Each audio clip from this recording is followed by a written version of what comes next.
Autre spectacle, danse chinoise, danse indienne, danse africaine, danse orientale ou encore classique. Un spectacle haut en couleurs et en rythme vous était proposé cet après-midi au Petit Stade de l'Est. L'école de danse Yuangshan a tenu à proposer ce spectacle multiculturel.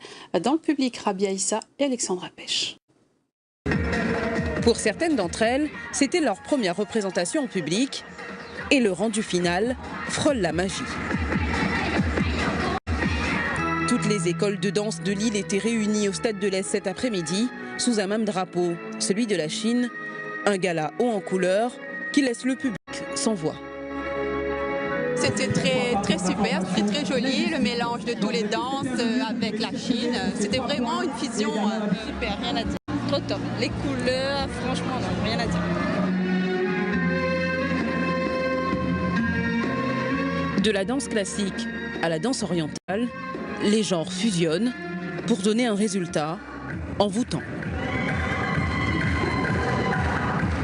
C'est juste un moment convivial déjà.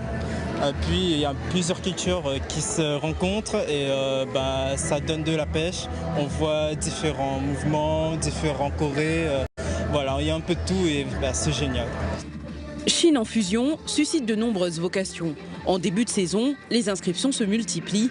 Dès 4 ans pour de l'initiation, le but étant de faire connaître les cultures au travers de la danse. Savez-vous que toutes ces danses ont une histoire commune?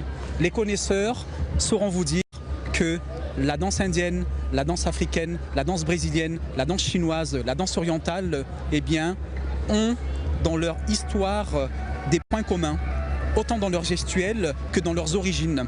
La danse à l'origine est une expression, une célébration des éléments de la nature. Une nature bien représentée sous toutes ses formes et toutes ses prouesses.